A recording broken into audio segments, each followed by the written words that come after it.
achou que o pessoal não ia se animar de acordar cedo na sexta-feira antes das eleições. Porque, como vocês devem estar sentindo, tá um clima meio estranho, né? Eu tava falando, a minha resposta, vou abrir aqui meu coração pra vocês. Eu tava contando pra Jennifer a última vez que eu chorei, e com pessoas e sozinha foi ontem as 2 vezes. Então eu tenho chorado bastante. Então a gente fica, na verdade, muito feliz se vocês acordaram e vieram tomar café. Apesar de tudo. Eu quero ver sorriso nas faces de vocês neste dia. Porque a gente tá aqui também pra ser honesto um com o outro e ficar bem, né? Eu sei que tem bastante gente aqui e eu fiquei bem feliz, eu olhei lá na lista, vários novatos. O Creative Mornings acontece já em Porto Alegre há 3 anos e pouquinho. Ele é uma iniciativa que começou em Nova York e está há 10 anos acontecendo ao redor do mundo, então tem mais de 180 cidades. Se vocês viajarem e quiserem fazer contatos locais em algum outro lugar do mundo, vocês podem entrar lá no site do Creative Mornings, digitar a cidade que vocês vão e conhecer pessoas. Assim como se vocês receberem contato de alguém de fora que está vindo para cá e diz: eu gostei da tua foto lá no site, vamos tomar um café. Aceitem, democraticamente. Aí a pobre amiga ali, ela quase perdeu o suco da boca. Eu queria agradecer muito aos nossos apoiadores, a Bookinist, que esse lugar é muito legal. Eu moro a 15 minutos caminhando daqui e eu ainda não conhecia. Então a Bookinist tem almoços diários. Hoje o cardápio é frango com molho de laranja, purê de batata e salada, e tem opções, tem 2 risotos para quem é vegetariano. Parece sensacional, tô com água na boca. Então a Bookinist, o Mercado Brasco, a Julie, que é essa mulher maravilhosa que está tirando fotos, o Guilherme, que é esse homem maravilhoso que está atrás da câmera que vai fazer o vídeo. Se algum amigo de vocês não conseguiu vir, pode assistir o vídeo depois na internet. Vocês podem compartilhar. Contem para um amigo de vocês que vocês vieram aqui hoje. Eu estou esquecendo da Vida Modo Avião, a Vitamina e a Shoot the Shit, que contribuem, são nossos patrocinadores, eles contribuem financeiramente para o evento. Então amem essas marcas também. E nossos voluntários, onde estão? Escondidos atrás dos livros, tá tudo bem. Gente, vou apresentar a Jennifer. A Jennifer, desde os 12 anos, sabia que queria ser jornalista, mas descobriu também que queria ser cientista política após se formar na comunicação. Na universidade, ela trabalhava com comunicação política, assessoria política e opinião pública e se tornou diretora de comunicação em uma agência em Pelotas. Durante 4 anos, ponto. Quando decidiu fazer doutorado em ciência política na universidade, na URGS, dedicou-se mais à pesquisa e à docência, mas nunca deixou sua primeira paixão, a comunicação. Hoje desenvolve pesquisa na área de cultura política, comunicação política e opinião política. Bem-vindo!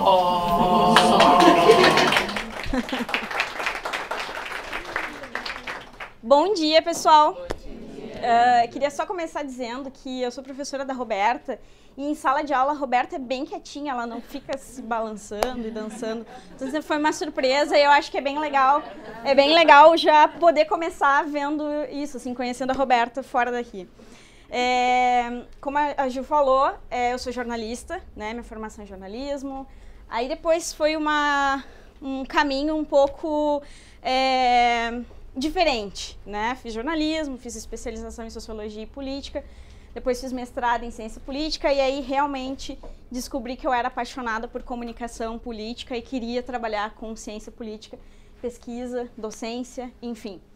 Fiz o doutorado, né, em ciência política, agora estou fazendo meu pós-doc em ciência política, dou aula na URGS e estou começando também uma agência de consultoria para trabalhar justamente nessas 2 áreas que eu sou completamente apaixonada. Quando eu, numa manhã, recebo uma ligação da Ju, primeiro achei estranho, né? Ela disse pra mim assim: oi, é a Jennifer? Sim. Jennifer, meu nome é Ju, eu tô te ligando por indicação da Roberta, tua aluna da disciplina D. E aí eu complementei nela, nossa, como tu te lembras? Foi uma surpresa enorme, assim, então, só para dizer para vocês o quanto está sendo legal vim aqui conversar com vocês, e eu espero que seja também para vocês legal e que a gente possa depois conseguir conversar sobre esse assunto. Só que quando ela me disse a temática é honestidade e democracia, eu pensei, me ferrei. Estou encrencada. Ela me convida para falar de honestidade e democracia 2 dias antes do segundo turno. Mas, né, aceitei o desafio e espero que a gente consiga conversar. Só que assim, a minha proposta hoje, já que esse tema é bem difícil, eu já estou encrencada desde que eu aceitei, e a minha encrenca é maior ainda porque eu pensei, como que eu vou falar para eles que, na verdade, nem democracia e nem honestidade importa para a grande maioria da população brasileira. Nossa, que forte! Não fiquem desesperados, eu espero que ao final a gente consiga, porque uma outra coisa que a Ju me falou é que vocês eram comunicadores e trabalhavam com criatividade. Adoro isso, então eu acho que a gente precisa ouvir um pouco, estou trazendo alguns dados, e eu quero que nós sejamos criativos ao final e, enfim, né, não só hoje, mas levar isso para as eleições, para o pós-eleições. Enfim, vou começar, porque eu sei que eu tenho 20 minutos, mas a Roberta já deve ter falado que eu falo muito mais do que isso. Mas aí vocês me cortem. Tá. Falar de honestidade. Bom, o que é o conceito de honestidade? Nos parece algo tão simples, né? Ser, honesto, verdadeiro, trabalhar com a questão de probidade, enfim, um conceito bem simples, né? Algo que, a princípio, todo mundo compreende e a gente consegue aplicar isso no nosso dia. Só que vamos complexificar um pouco mais esse conceito, porque esse conceito ele é a soma de ética e moral, né? Ética e moral já é algo mais complexo. Ética é quando a gente trabalha com os valores do indivíduo. Então, isso vai depender de cada indivíduo. A minha ética não é a mesma ética da Ju, não é a mesma ética de cada um de vocês. Ela vai mudar para cada pessoa. Moral, então, são aqueles valores, convenções, tabus, regras de uma determinada sociedade. E isso também vai mudar de sociedade para sociedade. Aqui no Brasil, nós vamos ter uma moral que não é necessariamente a mesma moral na Índia, na Argentina. Não é aplicável a todas as sociedades. Então, eu tenho 2 conceitos que são ligados à honestidade que vão variar. Um de pessoa para pessoa e outro de sociedade para sociedade. Então, não é mais tão simples falar em honestidade. É algo bem complexo. Porque quando eu falo de honestidade aqui na livraria, a gente pode estar falando, e até podemos concordar de certa forma, que a nossa ética e a nossa moral tendem a ser muito parecidas. Mas não significa que da porta para fora vai ser a mesma. Não significa que é essa ética e essa moral que estão regendo, por exemplo, a democracia no momento atual no Brasil. E complexifica mais ainda, porque é um debate filosófico, para quem trabalha com filosofia, que até hoje vem se desmembrando. A gente não terminou isso, né? Desde a antiguidade até hoje, a gente não consegue finalizar esse conceito, né? E aí o Platão vai dizer no livro da Segunda República que as pessoas elas não são honestas, justas e verdadeiras se não forem obrigadas a serem justas, honestas e verdadeiras. Eu não sei se eu concordo com ele e não sei se vocês concordam com ele. Isso não é o que a gente vai debater. Mas eu acho que é importante, mesmo não concordando, enfim, formulando depois esse pensamento, é de realmente concordarmos de que a punição, ou uma determinada punição, ela se faz necessária para que a gente não tenha corruptos, desonestos, enfim. Não sei se só através da punição, mas acredito que em muitos casos, e pensando na política atual, realmente existe essa necessidade. Bom, para além disso, a gente também tem um outro conceito ligado à honestidade, que é relacionado à confiança. A gente pensa que aquela pessoa é honesta quando a gente confia nela, quando a gente acha que ela é justa. E é exatamente nessa percepção de honestidade como confiança que a gente pode falar, então, de democracia. Por que eu vou falar de democracia e honestidade quando eu falo de confiança? Porque muitos pesquisadores na área da ciência política, eles dizem que uma democracia só é estável quando a população, ela confia nas suas instituições, ou quando ela tem altos níveis de confiança nas suas instituições, tá?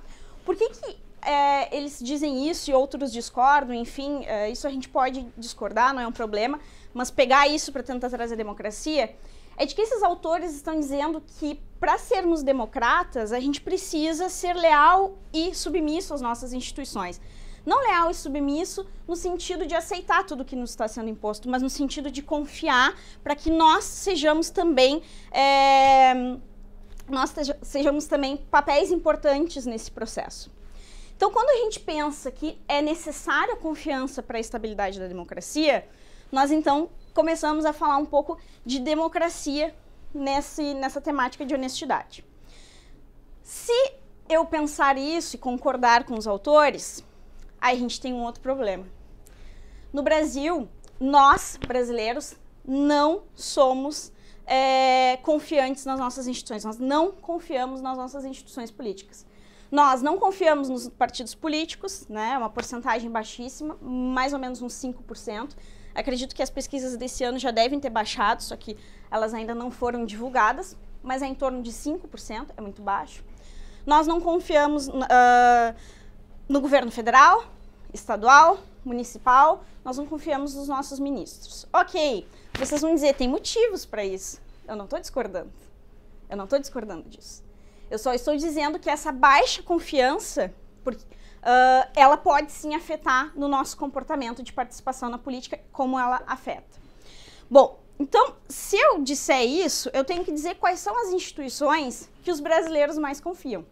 Não necessariamente só políticas, tá? Mas que têm um papel de ativismo político. Primeiro, igreja. Não é nenhuma surpresa, óbvio, é uma das maiores instituições, é uma das instituições que os brasileiros apresentam maior confiança. Forças Armadas e meios de comunicação.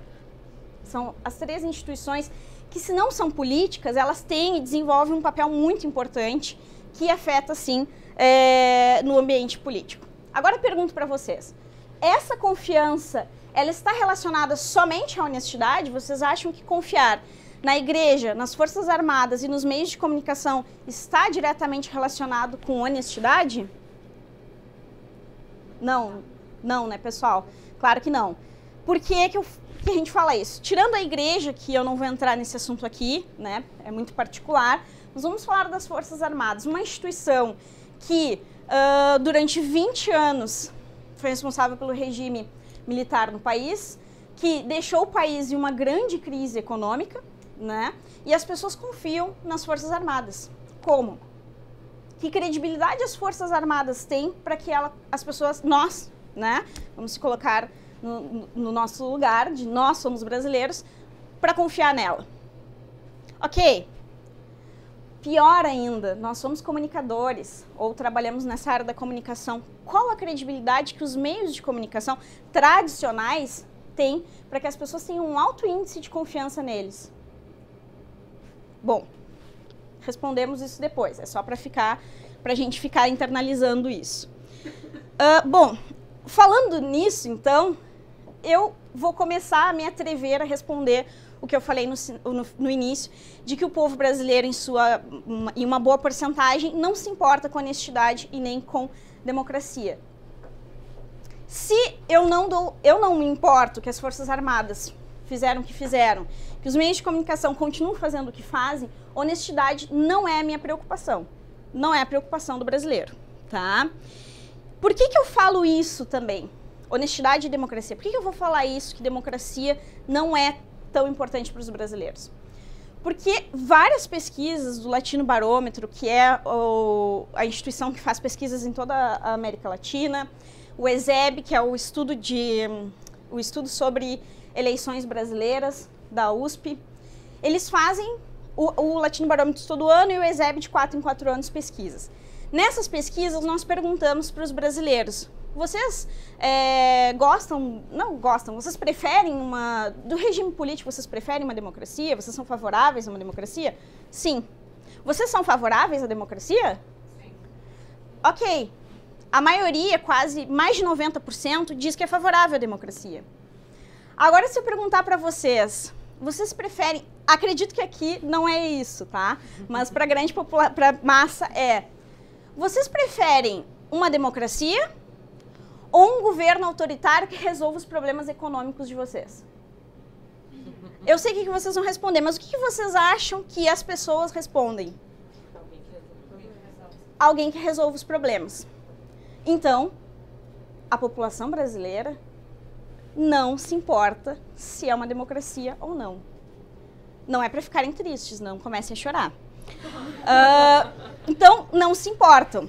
E aí, tem um professor lá da USP, professor José Álvaro Moisés, que para tentar explicar teoricamente um pouco disso, criou o conceito de cidadãos ambivalentes, que são cidadãos exatamente isso que eu falei para vocês, que são cidadãos que apoiam a democracia, acham a democracia muito legal, maravilhosa, mas se é para resolver o meu problema econômico, né, o meu bolso, eu prefiro sim uma ditadura, não me importo que seja uma ditadura. Eu não me importo de perder a participação, Então, são cidadãos ambivalentes. Cidadãos democráticos, democratas, eles são cidadãos que apoiam a democracia e também apoiam a democracia independente se está com problemas ou não. Isso é um número muito reduzido. Nesse estudo do professor, ele identificou que 54% dos entrevistados, e como pode generalizar para a população essa pesquisa, 54% dos brasileiros são ambivalentes. Ou seja, se tiver a oportunidade de escolher entre uma pessoa que resolva os seus problemas econômicos, não importa se é uma ditadura, um regime autoritário, e a democracia, essa pessoa vai preferir, então, o regime autoritário. 54%.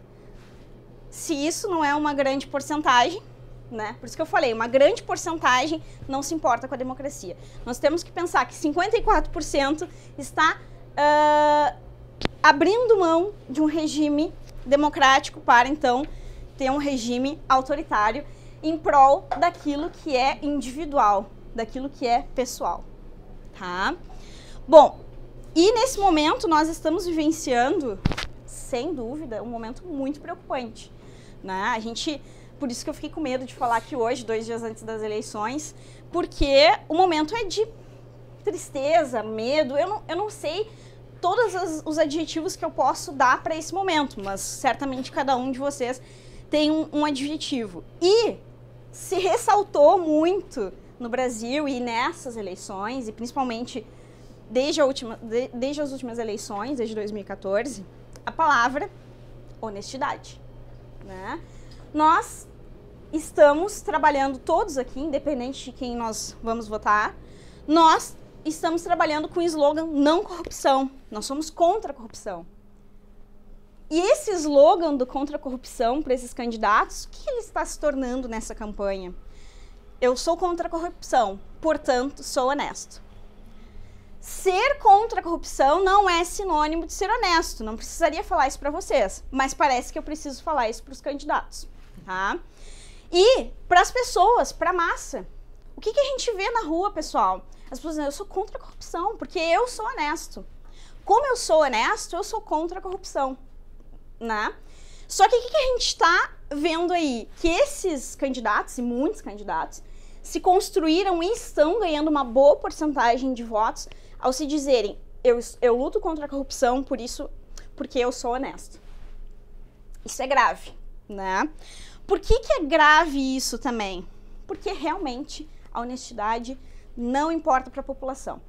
A gente tem um estudo também feito pelo ESEB, da USP, que pergunta o seguinte, e sempre perguntou desde a redemocratização, tá? Você prefere um representante, um governante que seja honesto ou que gere resultados? Até poucos anos atrás, as pessoas preferiam governantes que gerassem resultados. Cerca de uns 80%. Porque vai variando um pouco ao longo dos anos, mas a média é uns 80%. Mais ou menos 80% dos brasileiros preferia que tivesse um governante que gerasse resultados. Nos últimos anos, óbvio, não é surpresa, então, que essa porcentagem vem se alterando. Ainda não se alterando ao ponto de ser honesto, estar mais na frente de dar resultados, mas está diminuindo consideravelmente as respostas de que preferem que dê resultado, para aumentando para políticos que sejam honestos. Então, eu estou sendo contraditória ao dizer que honestidade não importa, visto que as pesquisas estão nos mostrando que as pessoas estão começando a se importar mais com representantes que sejam honestos do que com representantes que gerem resultados. Ok. Vou ler alguns dados para vocês e aí depois a gente vê sobre isso. A gente tem uma bateria de perguntas feita no ESEB e para verificar um pouco sobre como as pessoas... a gente faz umas afirmações e a pessoa tem que dizer se ela discorda totalmente, discorda, nem concorda nem discorda, concorda e concorda totalmente. Uma escala de concordância. Eu vou ler para vocês as afirmações e vou ler a soma das porcentagens concorda e concorda totalmente. Por que eu somei? Porque eu queria ver as pessoas que de alguma forma concordavam com essas afirmações, independente do grau de concordância, mas que concordavam. Políticos honestos não sabem governar. 41% da população brasileira acredita que políticos honestos não sabem governar. Ok, a gente pode dizer que, bom, é porque quando eles chegam lá, é difícil, porque, né, é aquela, ou eles entram no jogo ou eles não vão conseguir governar. Tá, essa frase pode ser contestada. Não faz diferença se um político rouba ou não. O importante é que ele faça as coisas que a população precisa. 35%. 35% da população não se importa se ele rouba. O que importa é que ele faça. Aí nós voltamos para que os nossos pais, avós sempre falavam, né? O que importa é que roubou, mas fez. A gente ouve muito isso no Brasil. Roubou, mas fez. É verdade, as pessoas não é... o roubou, mas fez não é aquilo que criaram pra gente, a gente acredita, e é uma mentira. Não, é verdade, os dados mostram isso, tá? É melhor um político que faça muitas obras, mesmo que roube um pouco, do que um político que faça poucas obras e não roube nada. 41% concorda com essa frase. Não chorem, realmente é muito triste. 41% não se importa, desde que ele faça grandes obras. E essas grandes obras, o que são para a população, para a grande massa? É a BR-116, obras de infraestrutura, nunca relacionadas às coisas para desenvolvimento social, mas sim desenvolvimento econômico e de infraestrutura, tá? Político honesto não tem sucesso na política. 52% dos brasileiros acham que político honesto não tem sucesso na política. Ok, voltamos para a primeira afirmação de que, bom, mas é porque eles chegam lá e é difícil, eles não vão ter sucesso, porque ou eles se tornam iguais, ou eles não vão ter espaço para poder, eles vão ser escorraçados do Congresso, enfim. Peraí, é muito fácil falar essa frase. Só que nós não somos capazes de apoiar esses políticos honestos para que seja fácil para eles governar? Não estou dizendo que é tão fácil, mas estou dizendo que também não é tão difícil. E aceitar que porque ele é honesto, ele nunca vai conseguir trabalhar, nossa, realmente isso já está nos dizendo muito sobre a nossa tão importante honestidade que nós prezamos. Político que faz muito e que rouba um pouco merece o voto da população. 41%. Tá? É assim, ó, todas as frases são de entristecer a porcentagem. É melhor resolver rapidamente um problema da população, mesmo que para isso seja preciso pagar por fora. 43% da população diz que não importa, ele resolveu. Meu problema era um asfalto na frente da minha rua, era tapar o esgoto, né, fazer encanamento, mas não importa, ele fez rápido, não importa se ele pagou por fora, que depois a gente descubra que ele pagou a empresa por fora, que ele pagou mais, ele fez rápido. Eu não aguentava mais aqueles buracos na frente da minha casa, eu não aguentava mais aquele esgoto na frente da minha casa. E a última questão, aí voltando um pouco para a democracia, mas é porque ela é em bloco, em algumas situações a ditadura é melhor do que a democracia. né, voltando à questão que eu estava falando de democracia, 21% acredita que é melhor. Tá, é bem mais baixo, mas ainda assim é 21% da população. É 21% que até pouco tempo atrás estava indeciso com relação a quem votar para presidente. Né? Então, a gente pensa que porcentagens de 21, 30 são porcentagens baixas, mas colocando em questões de eleitorado, isso não é uma porcentagem baixa, né? Isso é uma porcentagem que decide, com certeza, uma eleição. Então, com essas frases e essas porcentagens que eu apresentei para vocês, é que, com certeza, eu digo que honestidade é só... Honestidade, ser contra a corrupção, é só uma modinha, né? É algo do momento. Agora é legal falar que eu sou contra a corrupção e por isso eu sou honesto. Porque eu sou honesto, né? Eu sou contra a corrupção porque eu sou honesto.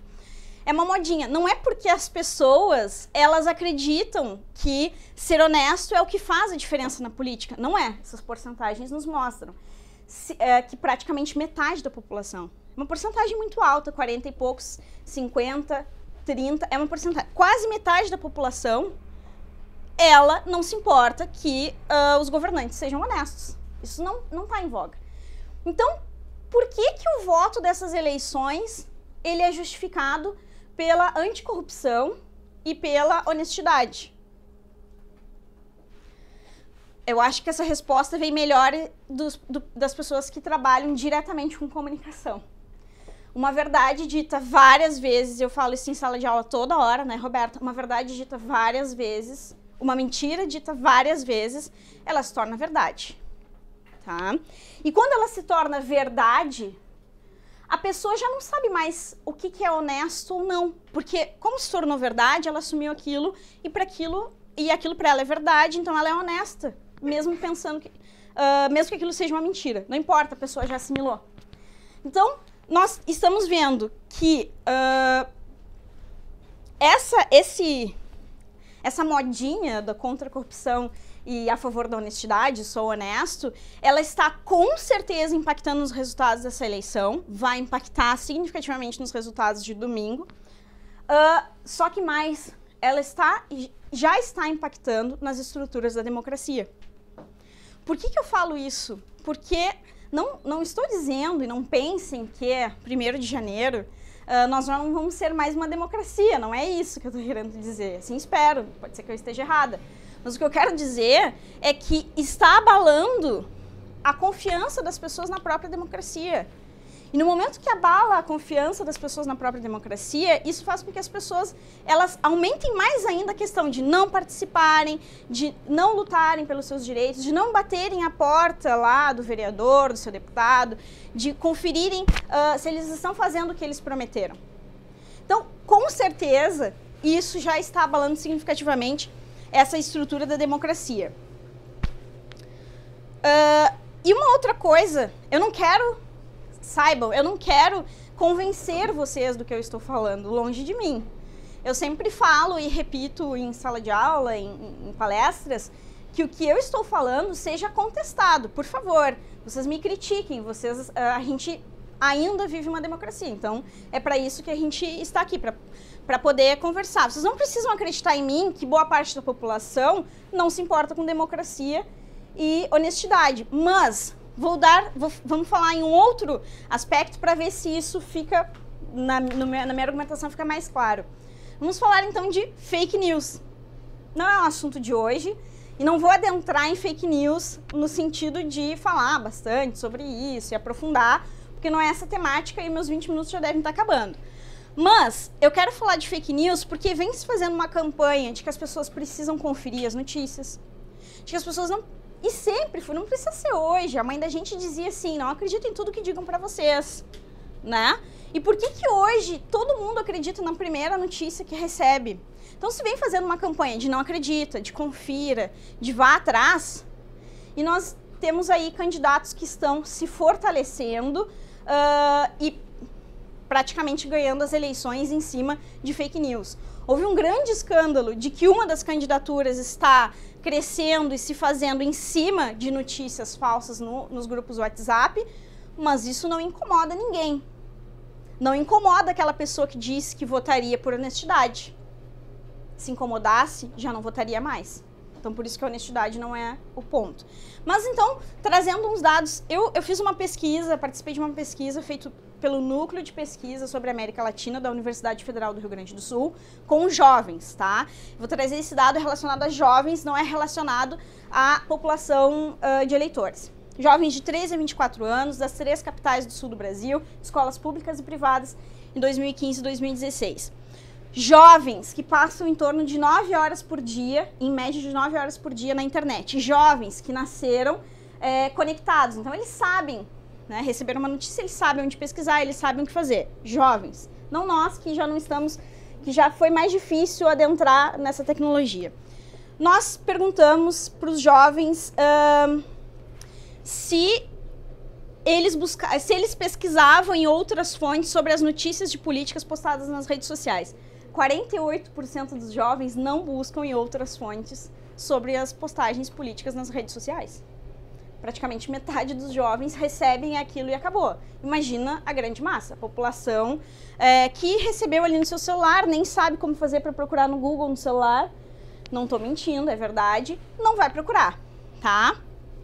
Bom, novamente, falar de fake news é uma outra área, mas eu só queria deixar claro para vocês hoje exatamente isso, assim, de que a gente vem falando muito honestidade, ia ser difícil de falar de honestidade, vai ser difícil da gente conversar, mas é nesse sentido de que está se exaltando tanto e ao mesmo tempo não é o que importa, tá?